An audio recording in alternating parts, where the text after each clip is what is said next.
ایک اچھے انداز میں چلے، تو اس کے لیے آپ کی کیا رائے ہے؟ دیکھیں جیسے کوئی فصل ہوتی ہے یا کوئی ثمردار درخت ہوتا ہے، اس کو خطرہ کس سے ہوتا ہے؟ طوفان سے ہوتا ہے یا کسی قسم کی کیڑے یا بیماری سے ہوتی ہے، اور تو کچھ نہیں ہوتا نا جی۔ تو یہاں پہ تو دیکھیں یہ لسانیت کا یا سیاسی بنیادوں پہ تقسیم کرنے کا طوفان چلتا ہے، لیکن جو سب سے خطرناک یہ ہے عمل جو ہم دیکھ رہے ہیں کہ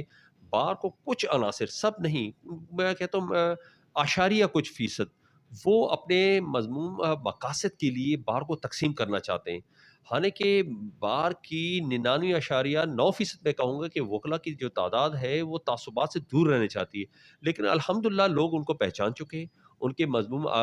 عقائد اور مقاصد بھی پہچان چکے ہیں کہ یہ کیا چاہتے ہیں۔ انشاءاللہ بار جس طرح پہلے مستقم تھی اور جس طرح پہلے کالا کوٹ اور کالی ٹائی کا رشتہ تھا ہمارے درمیان، یہ انشاءاللہ مزید مستحکم ہوگا، اور اس کا حالی انتخابات میں آپ نے دیکھا کہ سب نے اس کو جن کو پذیرائی کرنی تھی اس کہ ہم ایک ہے، انہوں نے کی، اور جن کی کوشش تھی کہ بار تقسیم ہوئی، لوگوں نے ان کو مسترد کر دیے جی۔ اچھا، موجودہ جو سیاسی اور معاشی حالات ہیں، اس میں جو ہے بار جو ہے اپنا معیشت اور تعمیری میں کیسا کردار ادا کرے؟ دیکھیے جی، ابھی اگر آپ دیکھیں کہ دن بدن جو معیشت کے ساتھ ساتھ معاشی طور پہ پورے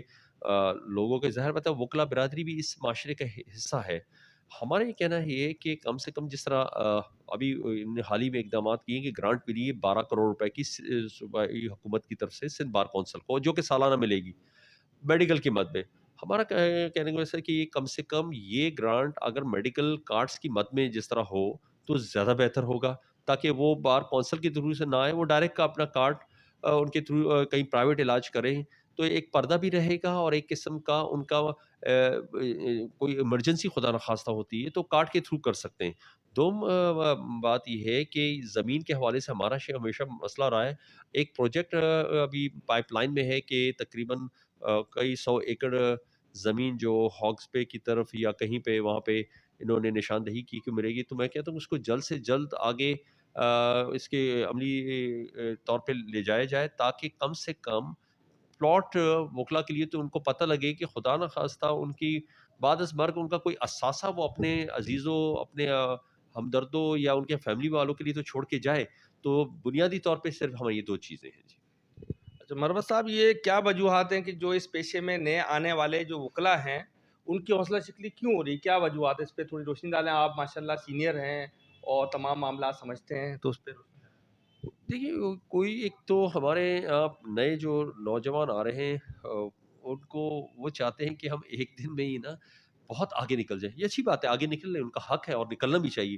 لیکن آگے نکلنا علمی طور پہ اور پیشے کے حوالے سے بالکل نکلنا حق ہے، اور اپنے استاد سے نکلے تو یہ استاد کو بڑی خوشی ہوتی ہے، لیکن اگر وہ یہ کہ معاشی طور پہ میں ایک بہت بڑا وکیل اور میں نام میرا ہو جائے اور میرا آفس، میرا چیمبر اور میری کلائنٹیج اور مجھے پیسہ اور گاڑی اور چیزیں، دیکھیے وقت کے ساتھ ہوتا ہے ہر چیز، انسان بچہ بھی بڑا ہوتے بالغ ہونے میں اس کو سالوں سالوں لگتے ہیں۔ تو میں اپنے نوجوان بچوں سے کہوں گا کہ آپ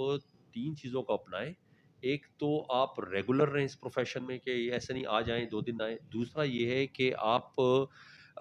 بالکل ڈیڈیکیشن کے ساتھ کریں، کہ آپ دیکھیں آپ کا کیس لگا ہو نہ لگا ہو، کہ نہیں آپ بار روم میں بیٹھے نہیں، آپ کورٹ روم میں بیٹھے سیکھیں۔ تیسرا یہ کہ آنیسٹی، ایمانداری کریں۔ جب آپ ایمانداری کہیں گے لوگ آپ کے پاس خود کہیں گے نہیں ان کے پاس جائیں، یہ دیکھیں بڑا محنتی بھی ہے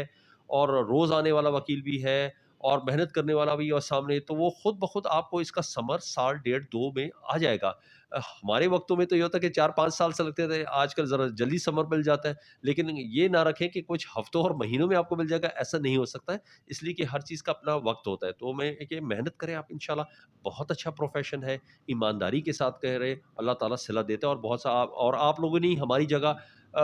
رکھنی ہے، پکڑنی ہے، اور جیسے ہم سینئر کو کی طرف جب سینئر رخصت ہو رہے ہیں، یہ دنیا کا ایک نظام ہے، ہم ان کی اب سینئر ہو جائیں گے، پھر آپ ہماری جگہ آ جائیں گے اور یہ پہیہ چلتا جائے گا، تو اس لیے ہم چاہتے ہیں کہ اچھے وکیل آئیں گے، اچھا پروفیشن بنے گا۔ بہت بہت شکریہ خالد نواز خان مروت صاحب کہ آپ نے اپنے قیمتی وقت میں سے ہمیں ٹائم دیا اور اپنے جو تجربات ہیں وہ شیئر کیے۔ ہم امید کرتے ہیں کہ لوگ جو ہیں اس سے مستفیض ہوں گے۔ بہت بہت شکریہ آپ لوگوں کا انٹرویو لینے کا، اور میری تمام تر نیک خواہشات K92 کے ساتھ ہے کہ آپ مختلف موضوعوں پر وقتاً فوقتاً چیزوں کو اجاگر کرتے ہیں اور آگہی عوام میں لاتے ہیں، اور یہ میری دعا ہے کہ اللہ تعالیٰ آپ کو مزید ترقی دے۔ شکریہ جی۔ آمین۔ اب تک کے لیے اتنا ہی۔ مزید خبروں اور اپڈیٹ سے باخبر رہنے کے لیے دیکھتے رہیں K92 نیوز۔